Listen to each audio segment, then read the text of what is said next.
What's up, guys? Today we're going to be talking about Pone. If you missed my pull video, by the way, I guess this is spoilers, but yes. Go watch the Pone pull videos. It was pretty entertaining for most people. So, if you haven't seen them, please go do that, please. And further ado, we're going to go into how should you use Pone, when should you use Pone, how do you build her, what you should use most. That's what we're going to go into in this video. So without further ado, let's get started. If you're new to the channel, by the way, please consider subscribing as I go into, units and, reviews and things of that nature quite often. So with Pone, what you would like to do definitely is something similar to this. Of course, you don't need all this stuff, but these two are focus team arts, by the way. Getting a lot of limit burst, crystal fill rate, and things like that, since she has none, she has 0% of her own. You want to make sure that you're getting her limit burst up pretty often, because that juicy 250% buff on top of some other things, I believe, if I remember correctly. Yeah, increases water, wind, and light magic damage and physical damage by 15%, and also, as you can see there, 120% parallel to those three elements. So you definitely want to max out the limit burst, and you definitely want to get it up so you can do that every so often. Every 4 turns, and then parallels last for 2 turns. So you want to, the buff lasts for 4 turns as well. So you want to get this limit burst up every so often. I don't think I actually have her team are equipped. So this is probably not... Well, actually she has... Now that I've seen it, she actually does have 50%. Probably should equip her TMR. I'll do that after this bit, after we're done talking about her. I don't want to search through everything. So she does have some chaining, which I might look at, because... I mean, it's decent. It's not groundbreaking. She says Mystic Cross, and she does have...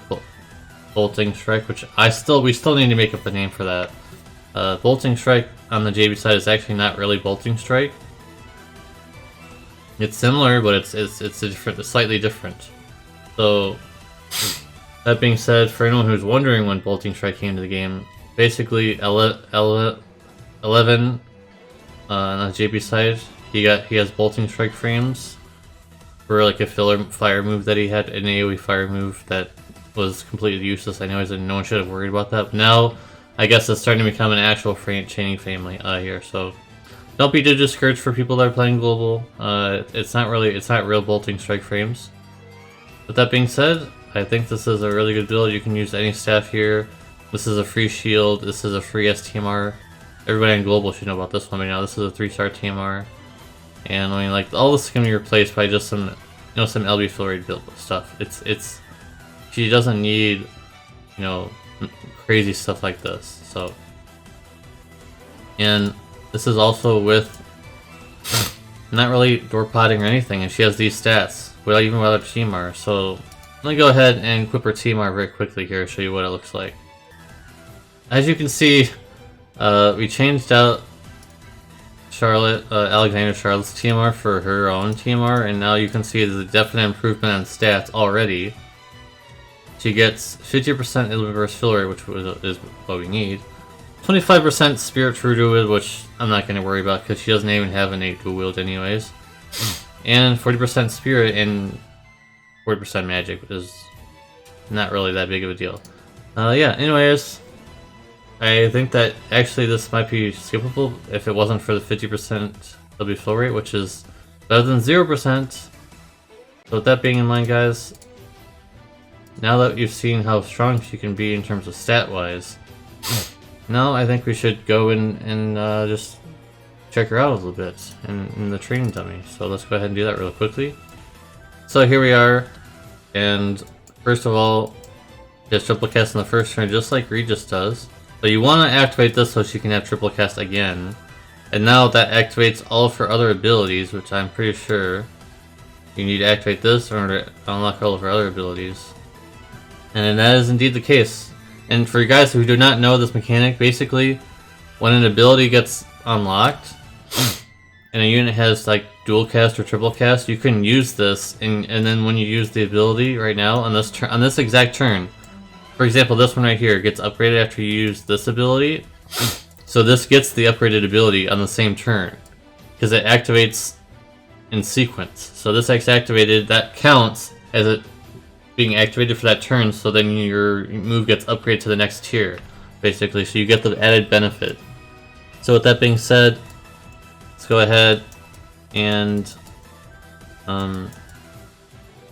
AoE imbue water.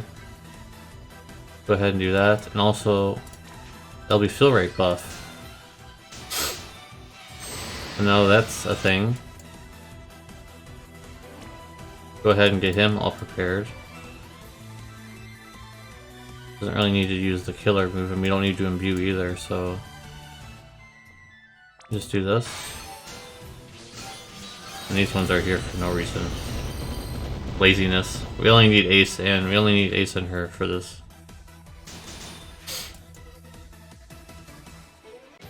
Definitely want to do this for the mod boosts, or not mod boost, just like elemental boost and stat buff. And for this, we're just gonna have Ace ramp up his abilities and things. And we're just gonna have a little bit of MP.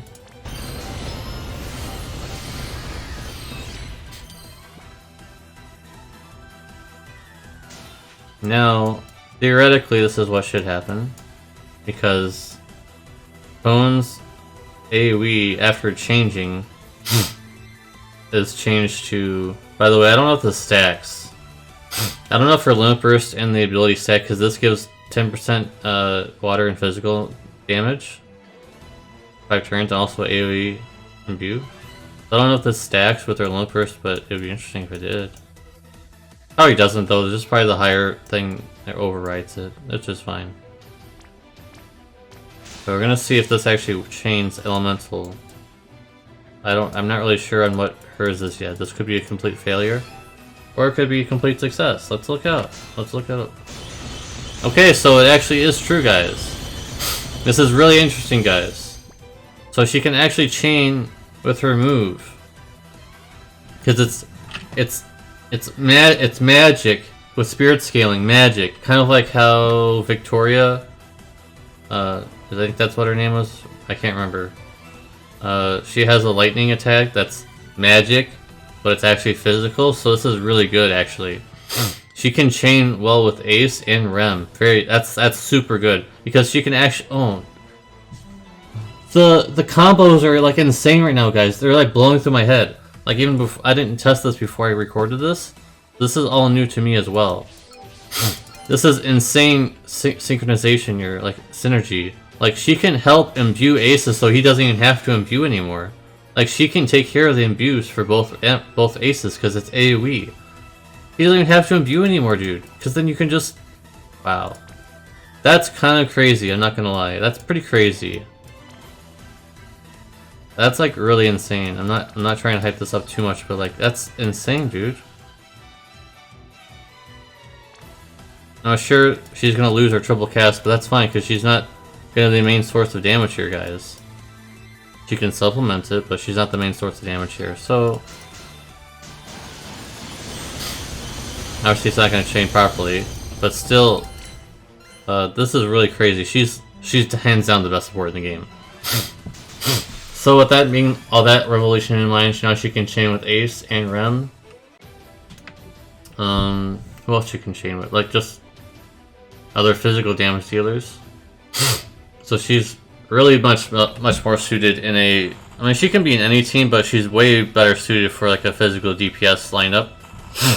And obviously best suited for a team where you don't need a magic tank or you don't need a physical tank. One of those two where she can slot in, so you don't need like a provoke tank. Or, like, you can have your one tank be a provoker, auto provoker, and cover tank at the same time. That's where she fits in, because she has all these other things, guys, like elemental resistances, mitigation, the cheat code with the auto re-raise and the elemental resistance for one ally, and also 90% mitigation, plus plant and stone mitigation and plant and stone buffs, killers. So on top of chaining, on top of AoE imbuing, on top of 250% stat buffs, on top of elemental buff, power buffs, things of that nature, she can basically make someone almost invincible for one turn. Now, if that's not worth pulling for, I don't know what is, but she's insane. If my review didn't do her enough justice, now I think this does. So, yeah. Let's finish it off. Because it's the last turn anyways, so...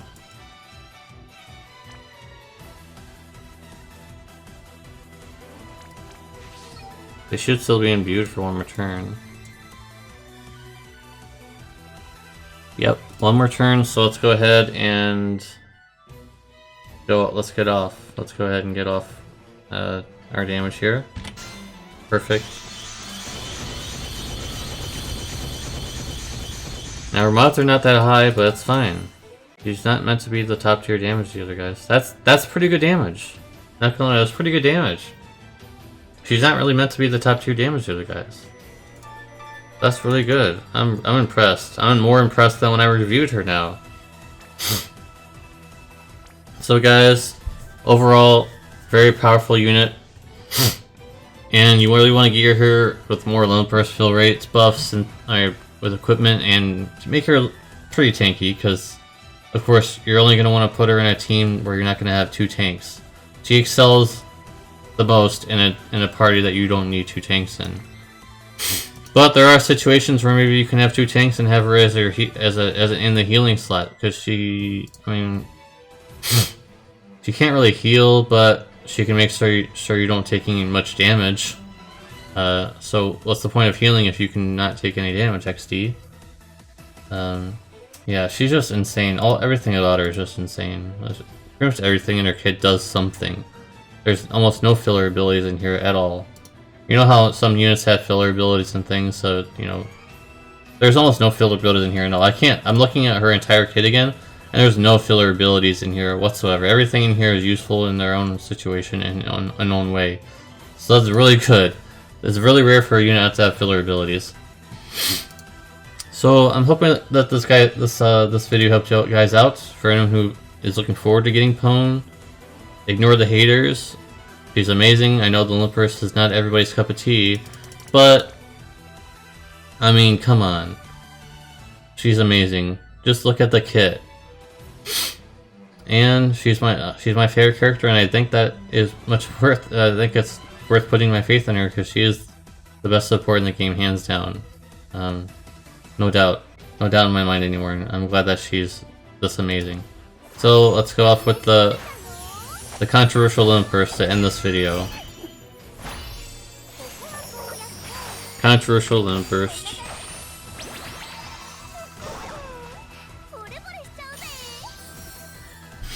Amazing Olympus, by the way, in terms of power.